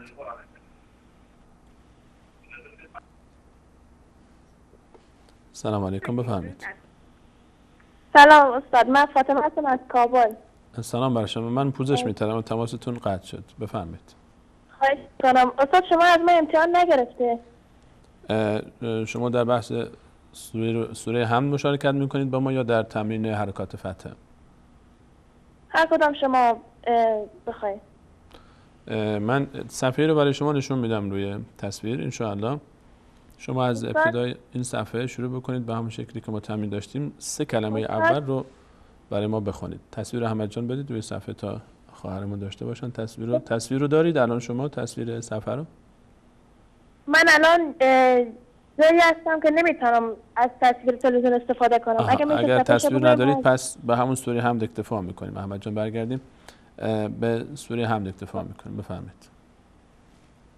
اعوذ بالله من الشیطان الرجیم. بسم الله الرحمن الرحيم. الحمد لله رب العالمين الرحمن الرحيم مالك يوم الدين إياك نعبد وإياك نستعين اهدنا الصراط المستقيم صراط الذين أنعمت عليهم غير المغضوب عليهم ولا الضالين آمين. صدق الله العظیم. متشکرم از تماس شما. شما هم خواهرم در بحث کلمه انعمت دقت بکنید که نون حرکت پیدا نکنه. انعمت انه نشه. متشکرم از تماس. بله. امر دیگری دارید؟ من در خدمتتون هستم. السلام علیکم. موفق استاد شما هر چقدر برنامه میمانی بازم ما تشنه‌تر میشیم. اگر میشه یک برنامه هم برای آموزش عربی برگزار کنید. من این رو پیشنهاد خواهم کرد با مدیریت برنامه، به مدیریت کانال ان شاء الله اگر موافقت شد و ان شاء الله حتما اعلام خواهد شد در این موضوع. تشکر از خداوند. خواستار اجر دنیوی و آخرتی رو برای شما استادان ارجمند در کاران شبکه‌های توحیدی دارم. جزاکم الله خیر. السلام علیکم و رحمت الله. بارک الله فیکم. سلام الله علیکم. سلام علیکم. سلام علیکم. بفرمایید. برنامه آموزش روحانی قرآن کریم. علیکم السلام. با عرض سلام و خسته نباشید خدمت همه دستاندرکاران شبکه جهانی وصال حق. ثنا و صفات بیکران بر پروردگار جهانیان و اسلام و درود بی پایان در خاتم پیامبران حضرت محمد صلی الله علیه و آله و سلم و آل و اصحابشان. با خداوند از کتاب حکیمش می‌فرماید و ما نفرستادیم تو را مگر حکمتی برای جهانیان. اما بعد مصدر اول و اصلی شریعت اسلامی قرآن کریم است که به وسیله وحی در رسول اکرم صلی الله علیه و آله و سلم فرود آمده و شامل راهنمایی و احکام الهی برای بشریت است. الله متعال می‌فرماید جز این نیست که از خداوند همان بنده های وی می‌ترسند که عالمند. آیه 28 سوره فاطر و گفته است و نمی‌فهمند آن را مگر دانایان. سوره عنکبوت آیه 43 و کافران میگویند اگر ما میشنیدیم یا میفهمیدیم در زمار جزو دوزخیان نمی بودیم. سوره ملک آیه 10 فرموده الله متعال است آیا برابرند کسانی که میدانند و کسانی که نمیدانند. آیه 9 سوره زمر و پیامبر صلی الله علیه و آله و سلم فرموده است کسی که خداوند بخواهد به وی نیکی و خیر از آنی دارد او را در علم دین دانایی میبخشد و همانا علم از آموختن حاصل میگردد. با تشکر از مدیریت شبکه جهانی وصال حق و همه دستاندرکاران شبکه جهانی وصال حق و سلام گرم من را به برادرم جناب آقای محمد انصاری و پدر بزرگوارم جناب آقای مولانا دهقان برسانی. خدا یار آورستان باشه. خدا نگهدار. خدا نگهدار شما. عاطف خانم بودن از بلوچستان ایران و همیشه با صحبت زیباشون برنامه‌های ما رو نوازش میدن. تماس بعدی رو میگیریم. سلام علیکم. برنامه روحانی قرآن کریم بفرمایید. السلام علیکم. علیکم السلام و رحمت الله و برکاته. خودتون رو معرفی میکنید؟ من ابراهیم هستم از تاجیکستان. خوش آمدید ابراهیم جان. سلام بر شما و بر همه مردم عزیز تاجیکستان. در روحانی سوره حمد با ما مشارکت میکنید یا کلمات حرکت فتح؟ سوره حمد بفرمایید. اعوذ بالله من الشیطان الرجیم بسم الله الرحمن الرحیم الحمد لله رب العالمین الرحمن الرحیم.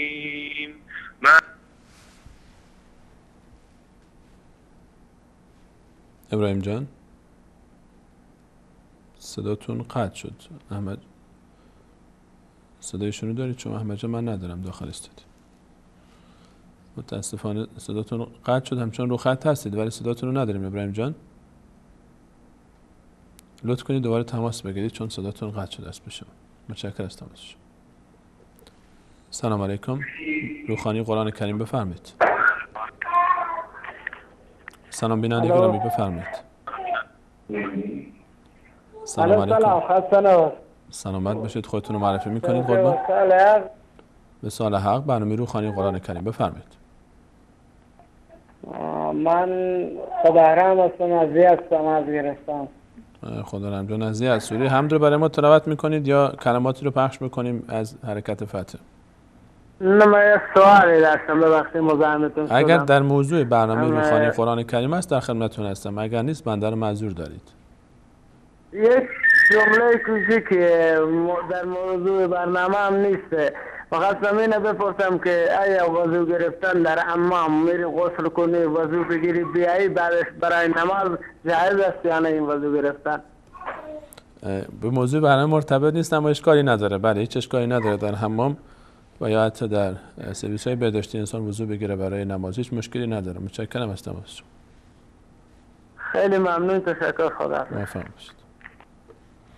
من بازم تاکید میکنم بینندگان عزیز، اگر سوالی در خارج از موضوع برنامه دارید لطف کنید تماس نگیرید. به موضوعات سوال فقهی رو در روز دوشنبه برنامه فتوا تماس بگیرید و سوال‌های مرتبط رو برنامه مرتبط. این برنامه کلاس روحانی قرآن کریم هست و در موضوع مشارکت بکنید با ما ان شاء الله. متشکرم. سلام علیکم. حفظ قرآن کریم بفرمایید. سلام علیکم. روحانی قرآن کریم بفرمایید. ما ابراهیم هستم. لو تماس قطع شد. ابراهیم جان بله، تلاوتتون رو داشتید ادامه میدادید، بفرمایید. دوباره از اول شروع کنید. اعوذ بالله من الشیطان الرجیم. بسم الله الرحمن الرحیم. الحمد لله رب العالمین الرحمن الرحیم مالك يوم الدين إياك نعبد وإياك نستعين اهدنا الصراط المستقيم صراط الذين أنعمت عليهم غير المغضوب عليهم ولا الضالين.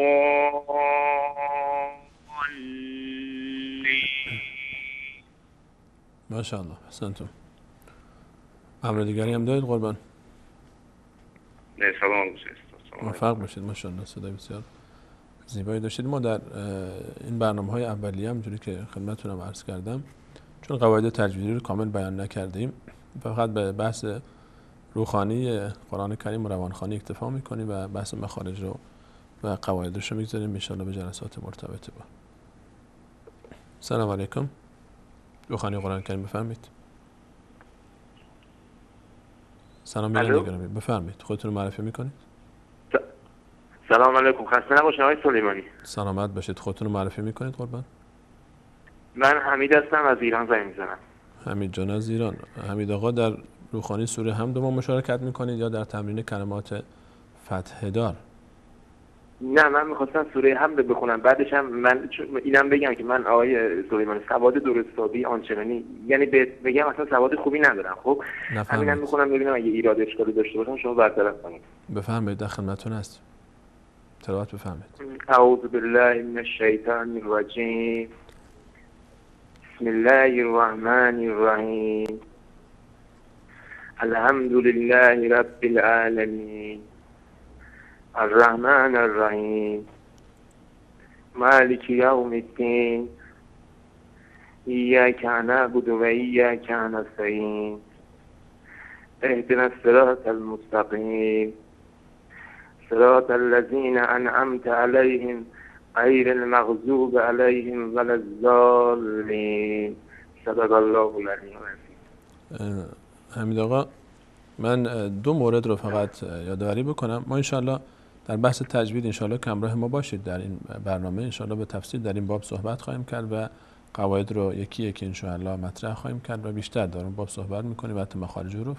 اما دو کلمه رو بیشتر دقت بکنید. یک کلمه شیطان، شیطان رو تا بخونید، تا شیطان الرجیم پر میشه، به سمت بالا دهان رو باز کنید، نه به سمت افقی، به سمت عمودی دهان رو باز کنید. شیطان الرجیم. و کلمه ولا الضالین مدش رو بیشتر بکشید، حداقل به اندازه بستن 3 تا انگشت، حداقل به اندازه بستن 3 تا انگشت پشت سر هم. بعد شما ولی ضالین رو بکشید حداقلش و این رو هم مد نظر داشته باشید. ان شاءالله موارد دیگر رو باز در خلال برنامه‌هایی که مرتبط با تجوید بود ان شاءالله حتما پیگیری بکنید، به دقت بیشتری ان شاءالله باز بررسی خواهیم کرد. امر دیگری هم دارید؟ تماستون قطع شد. سلام علیکم. روخانی قرآن کریم بفرمید. بیننده گرامی بفرمید. سلام بر شما. خودتون معرفی میکنید؟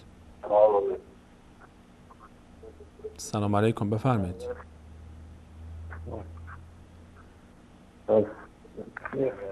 لطف کنید با تلفن صحبت کنید، صدای ما رو از تلفن بشنوید. صدای شما داره پخش میشه، خودتون رو معرفی کنید. صداتون خیلی ضعیفه، لطف کنید بلندتر صحبت کنید. بفرمایید.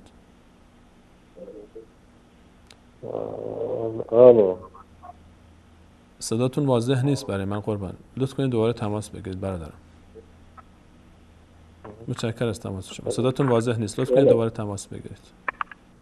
متشکرم از تماس شما. سلام علیکم. بیننده بعدی بفرمایید. السلام علیکم و رحمت الله. علیکم السلام خواهرم بفرمایید. سلام بر شما. خودتون رو معرفی میکنید؟ فرحنوش هستم از تاجیکستان. یک بار دیگه لطف کنید، من متوجه نامتون نشدم. فرحنوش از تاجیکستان. بله خوش آمدید. بفرمایید. در برنامه ما در بخش روخانی سوره حمد مشارکت میکنید یا تمرین هایی از کلمات فتحی داره خدمتتون نشون بده؟ اول تلاوت سوره حمد رو میخواستم، بعدا 2 سوال داشتم. انشالله که سوالتون هم در موضوع برنامه باشه. بفرمایید. بله همینطور. بفرمایید. اعوذ بالله من الشیطان الرجیم. بسم الله الرحمن الرحیم.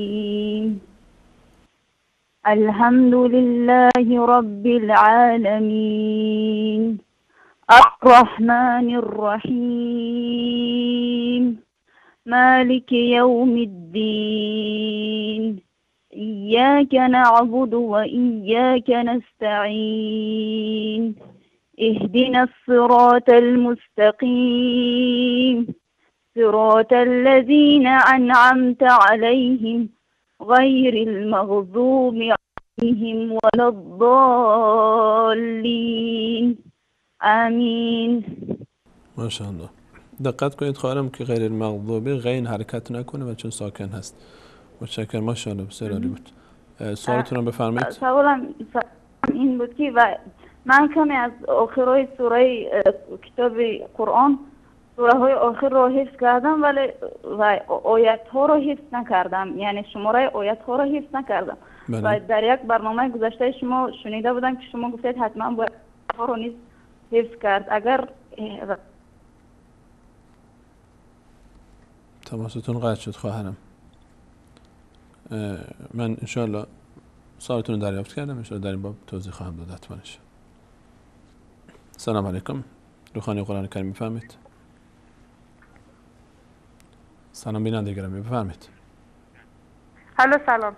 سلام بر شما. خودتون رو معرفی میکنید خواهرم؟ سارینا هستم از ایران. متوجه نشدم اسمتون. الو. بفرمایید. بفرمایید خواهرم. سلام. سلام. حال شما؟ خسته نباشید. سلامت باشید. خودتون رو معرفی میکنید؟ سلام. سلام عرض کردم خدمت. سلامت باشید عمو جان. اسمتون رو میگید بهم؟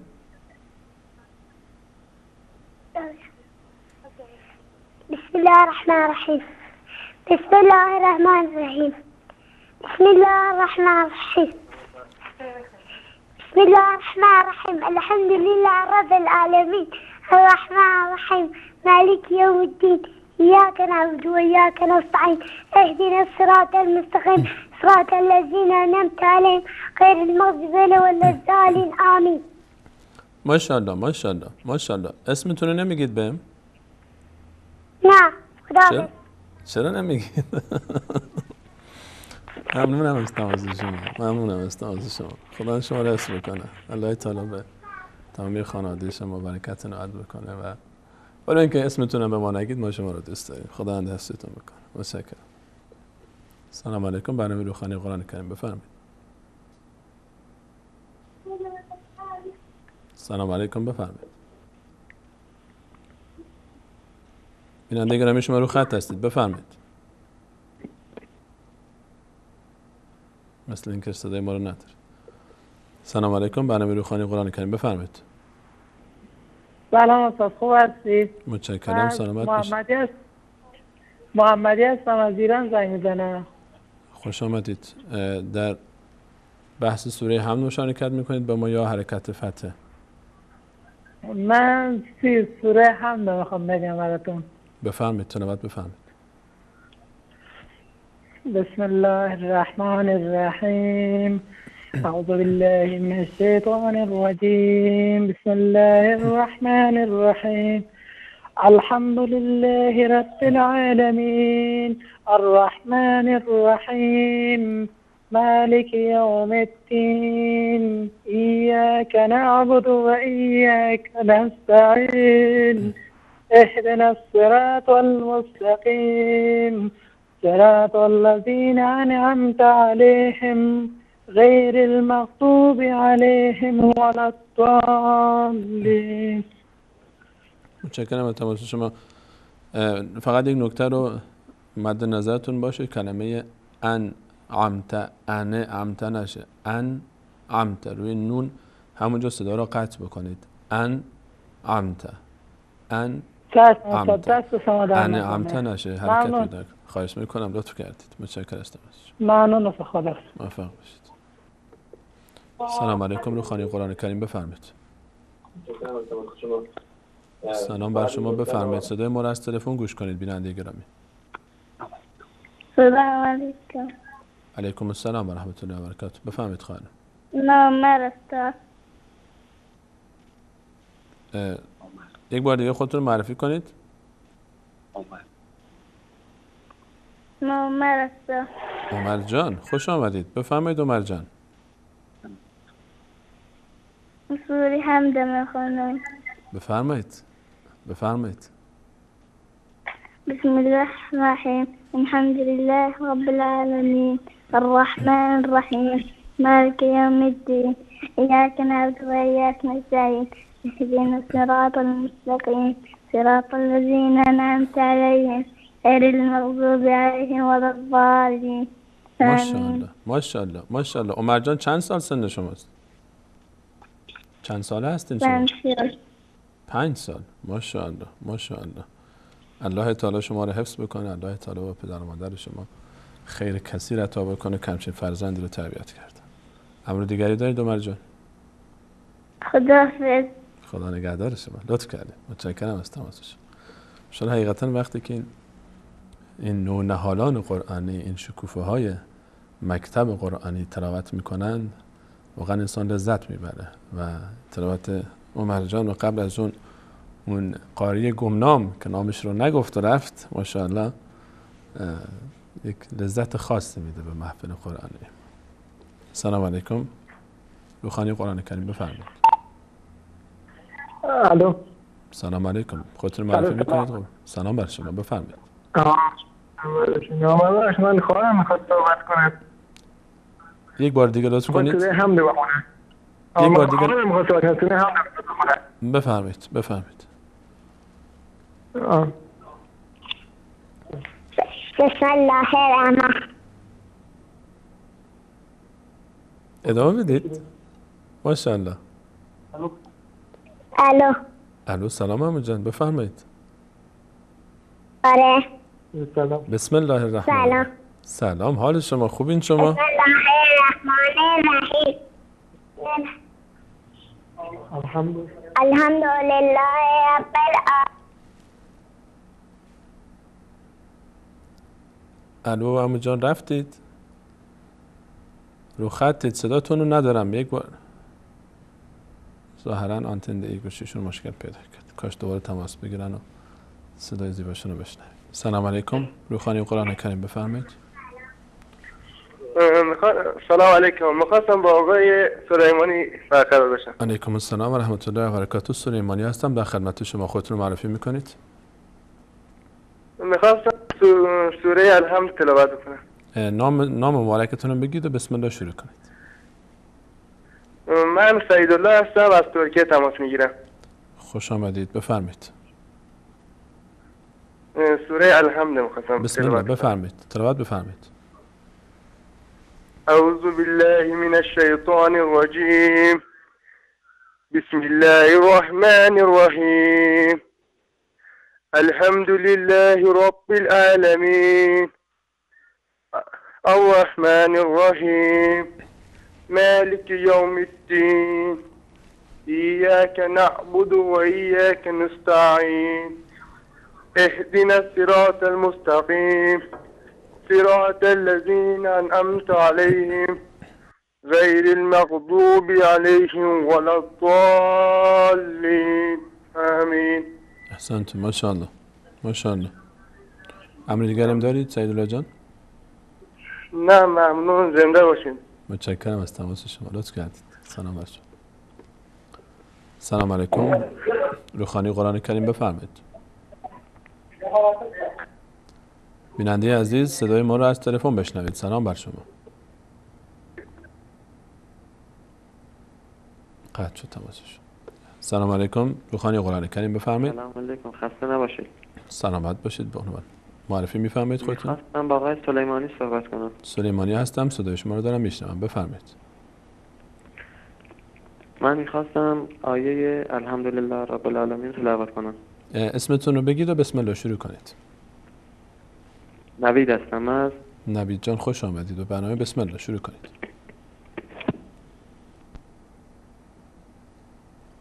نوید جان تماسشون قطع شد متاسفم. سلام علیکم، بفرمایید. بخوانی قرآن کریم.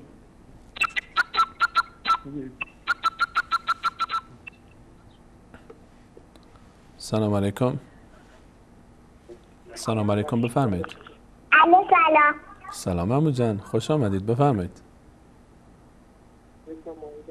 اسمم آیدا. یک بار دیگه. سلام. آیدا خانم، ماشاءالله خوش. سوره هم داره خونه.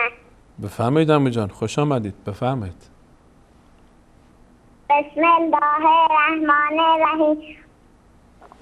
الحمد لله رب العالمین الرحمن الرحیم مالک یوم الدین ایاک نعبد و ایاک نستعین اهدنا الصراط المستقیم صراط الذین انعمت علیهم غیر المغضوب علیهم ولا الضالین.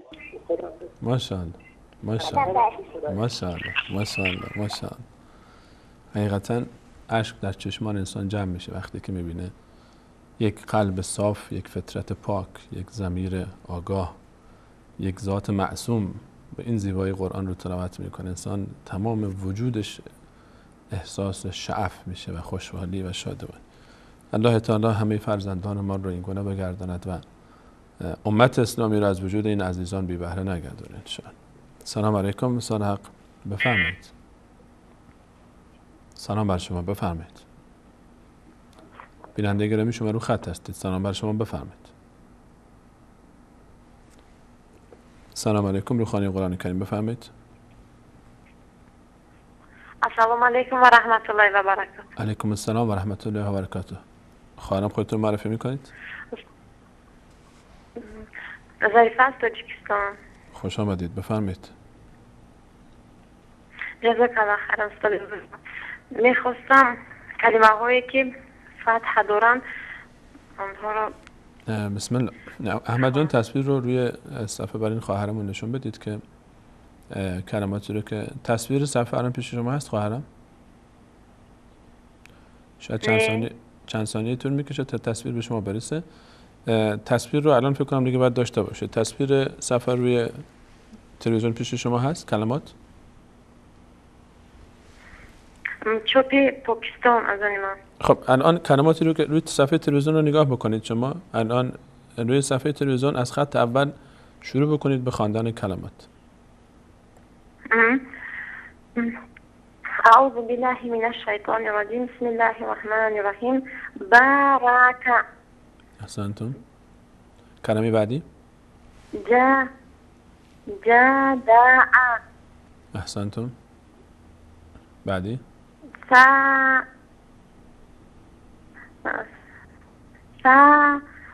و همزه نیست. ث و همزه هست روش فتحه است. بله این حرفی که الان اینجا میبینید این حرف بله. یک کمی سریعتر هم تلاوت بکنید. ثعر کاملا درسته. یک کمی سریعتر. خواهرم یک لحظه اجازه بدید. کلمه ثعر رو یک بار دیگه تلاوت بفرمایید. یک کمی با سرعت بیشتر. ثعر یک بار سریعتر هم بخونید. ثعر ثعر. بله احسنت. خط کلمه بعدی. کلمه بعدی دمع. احسنتم. کلمه بعدی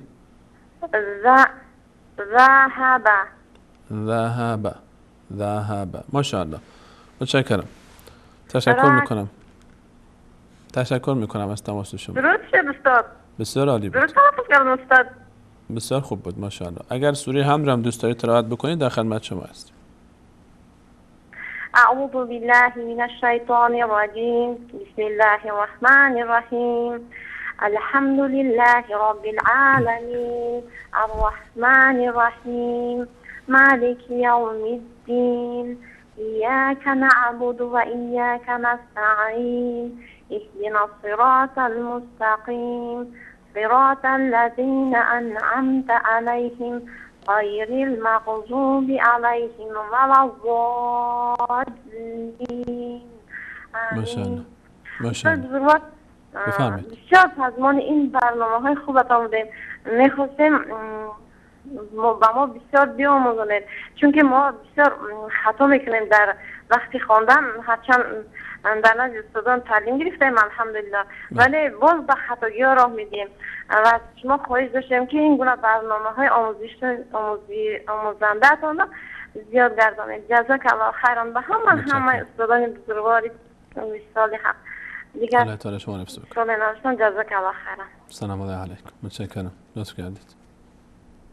سلام علیکم. روخانی قرآن کریم بفرمایید.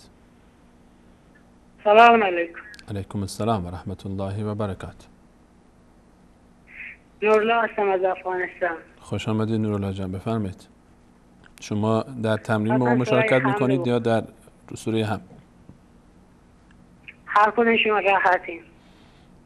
برای ما که فرقی نمیکنه هر کدوم شما. پس تمرین احمد جان تصویر صفحه رو بدید تا بهشون برسه که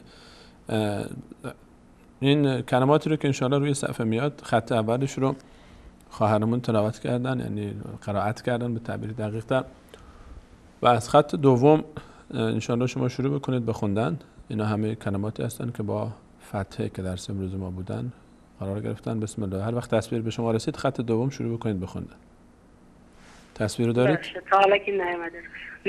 چند ثانیه این مقداری تو تصویر به شما برسه طول میکشه. بعد دیگران پیش شما باشه تصویر. خط دوم تصویر رو دارید انشالله؟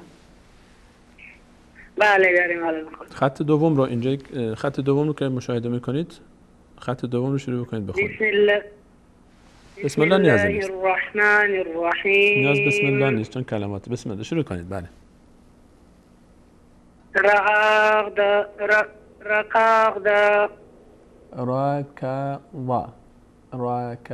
رکض. نه زیاد نکشید.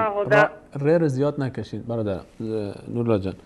را یکی یکی بریم. اول آرام آرام بریم. را ک و را ک و رکض رکض رکض. احسن. بعدی صرف. احسنتم. صرف صرف. بله. بعدی قدر قدر قدر قدر. بله. قدر. بعدی عرف. ر رو زیاد نکشین. عرا نشه. عرفنا عرفه. زیاد نکشین. حرکات رو زیاد نکشین. فتحه اگر زیاد بکشین باز تغییر میکنه چیز دیگه میشه مد که باز جلوتر میگیم. عرفه عرفه عرفه نشه. عرفه. بله تکرار کنید همین کلمه رو. عرفه. احسنت. بله بعدش غدار. باز همون شد. غدانه.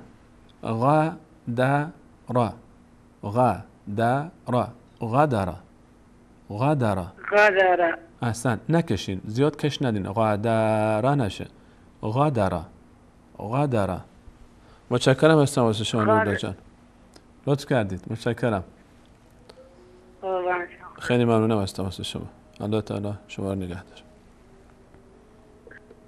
السلام علیکم. روخانی قرآن کریم بفرمایید.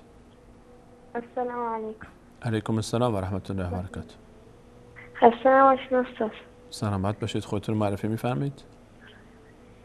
سارا هستم از ایران.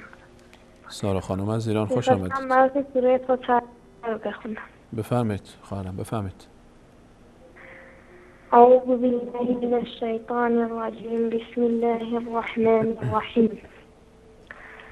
الحمد لله رب العالمين الرحمن الرحيم مالك يوم الدين إياك نعبد وإياك نستعين اهدنا الصراط المستقيم صراط الذين أنعمت عليهم غير المغضوب عليهم ولا الضالين. ما شاء الله احسنتم. ماشاءالله. امر دیگری هم دارید خواهرم؟ مرسی از برنامه خوبتون. خدا متشکرم. موفق باشید. اجازه بدید که من دو سه تا سوال هم چون باقی مونده و یک تمرین بیشتری هم داشته باشیم در بحث فتحه که در پایان برنامه یک جنبندی کرده باشیم از درس امروزمون. ان شاء الله باز اگر فرصتی شد تماسای شما رو داریم. احمد جان صفحه رو برای بینندگان عزیز نشون بده.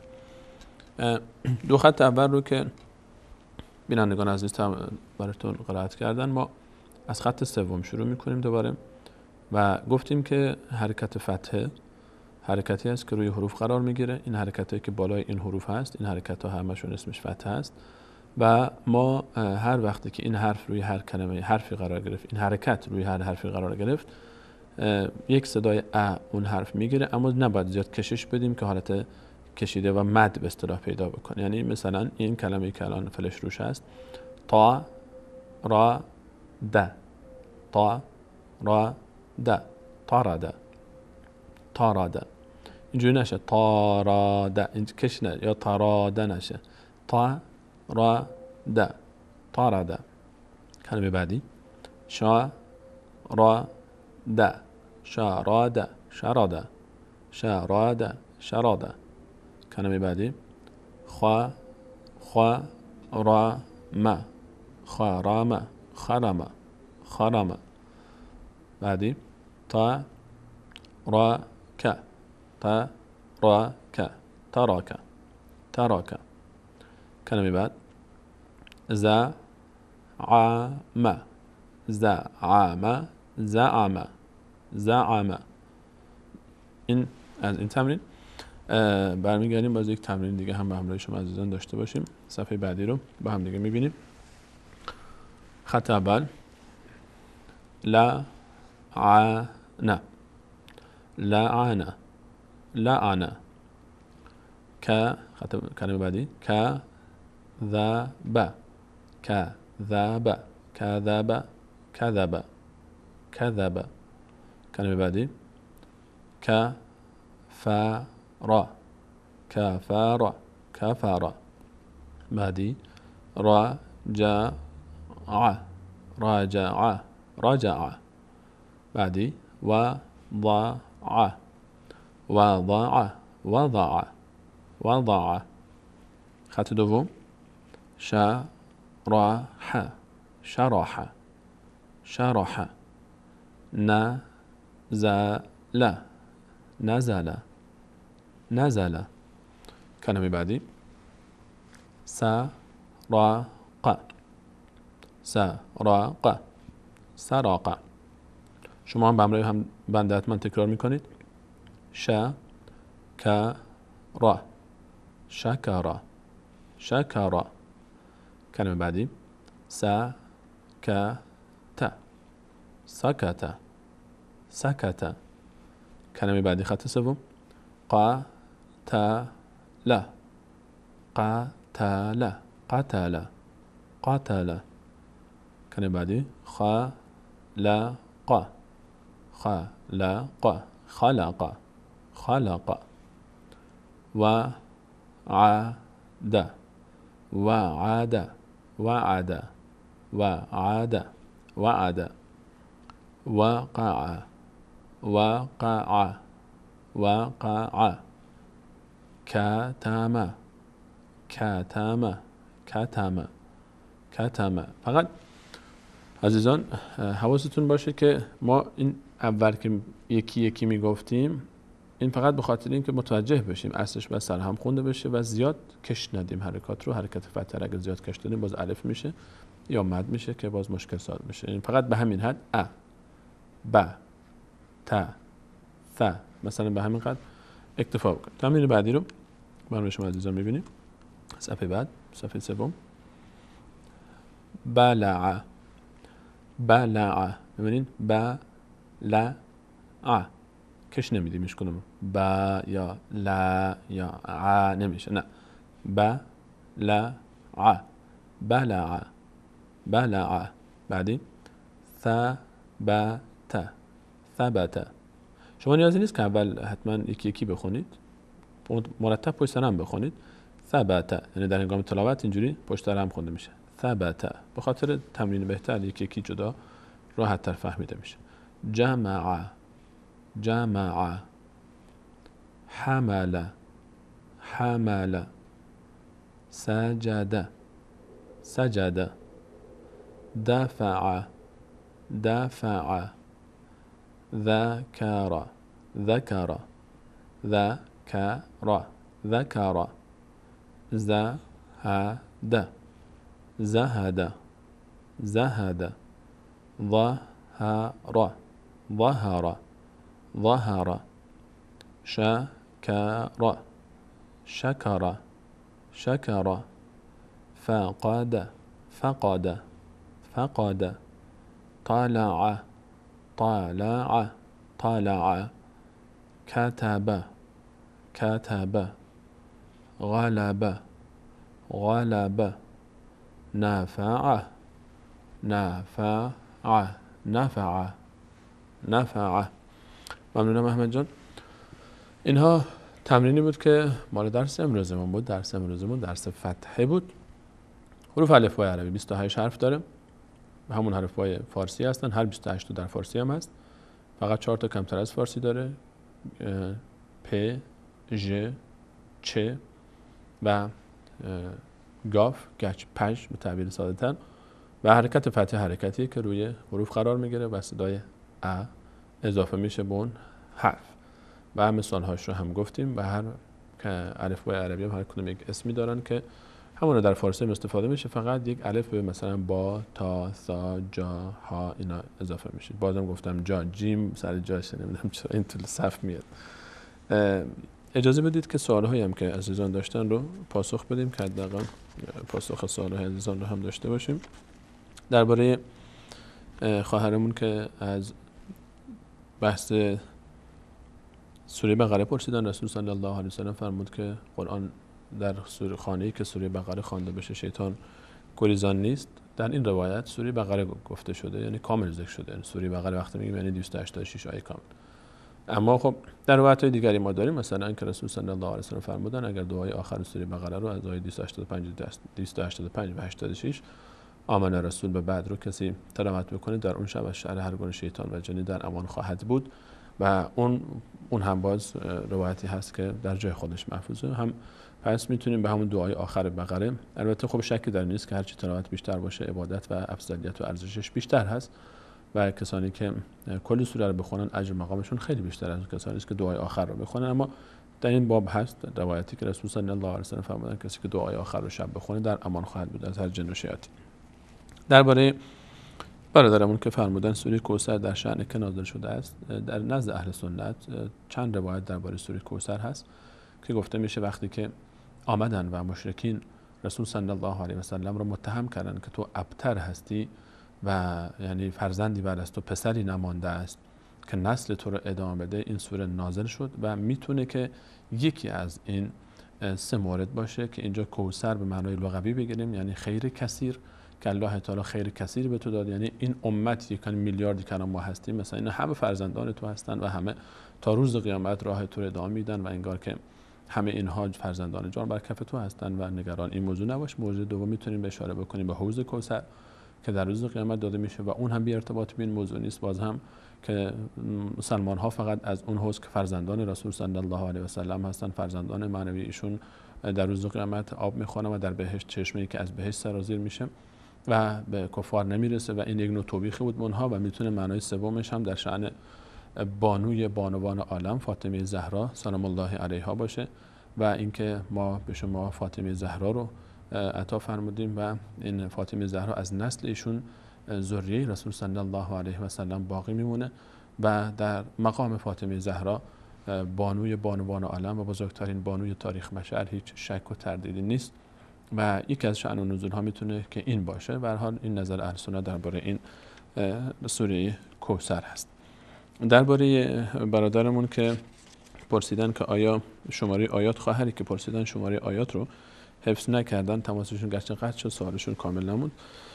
ما در برنامه حفظ قرآن خواهرم اشاره کردیم برای عزیزانی که میخوان تخصصی حفظ بکنن شماره آیات رو پیشنهاد کردیم. هرگز عرض من این نبوده، شاید حالا برداشت شما چیز دیگری بوده، هرگز نگفتیم باید حفظ بشه و حفظ شماره آیات برای عزیزانی که دوست دارن تخصصی حفظ بکنن پیشنهاد میشه که با شماره آیات حفظ بکنن، علیرغم اون چیزی که فکر میشه کار سختی نیست و آسان‌تر است. البته سوره جزء صیام 28 و 29 رو من خودم پیشنهاد نمی‌کنم کسی جزء صیام رو با شماره آیات حفظ بکنه، علاوه خصوص عزیزانی که از آخر شروع می‌کنن به حفظ قرآن، جزءهای آخر صیام 29 28 هرگز شماره آیات حفظ نکنید، هرگز حفظ نکنید، چون سخته و تعداد زیاد. ما در جزء صیام بیش از 1000 آیه داریم از لحاظ محتوا و از لحاظ تعداد و این زیاده، یعنی سخت. آیات کوچیکه، شماره آیات خیلی اذیت میکنه. از جزهای آخر اصلا شماره آیات حفظ نکنید. فعلا عزیزانی که میخوان شماره آیات حفظ کنن از اول سوره بقره شروع بکنن و از ابتدای سوره بقره با شماره آیات حفظ بکنن. در جزهای آخر هیچ نیازی نیست به شماره، علاوه بر اینکه در حالت کلی هم حفظ نکردن شماره آیات هیچ نقصی در ارزش حفظ قرآن کریم نداره و نه سنت نه واجبه و حالا شاید مستحب بشن برای عزیزانی که تخصصی میخوان در باب قرآن کریم کار بکنن، بگیم مستحبه، اما نه واجبه نه سنته که بگیم حتما ترکش مشکل ساز بشه، نه و هیچ اجباری هم نیست و خیلی هستن که شماره آیات حفظ نیستن، خیلی هم مسلطن به قرآنشون و ارزش و جایگاه خودش رو داره، هیچ شکی در این نیست. اما عزیزانی که دوست دارن با شماره آیات حفظ بکنن از ابتدا شروع کنید، از آخر جزء آخر رو، علل خصوص 3-4 جزء آخر، 3 جزء آخر رو من هرگز پیشنهاد نمی‌کنم عزیزان با شماره آیات حفظ بکنن.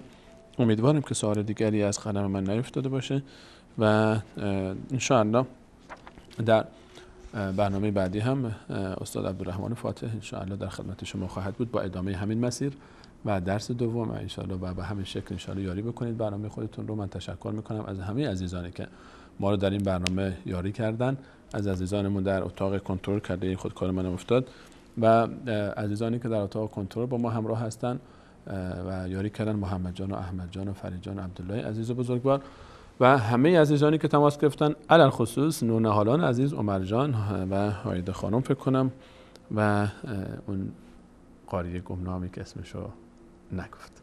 الله تعالی همه شما رو حفظ بکنه و بعد از برنامه هم ان شاء الله میتونید ساعت‌های بازپخش این برنامه رو مشاهده بکنید و از همه شما عزیزان تقاضای دعا داریم. الله تعالی همه شما عزیزان رو در رحمت و فضل خودش قرار بده. سلام الله علیکم و خدا یار و نگهدارش.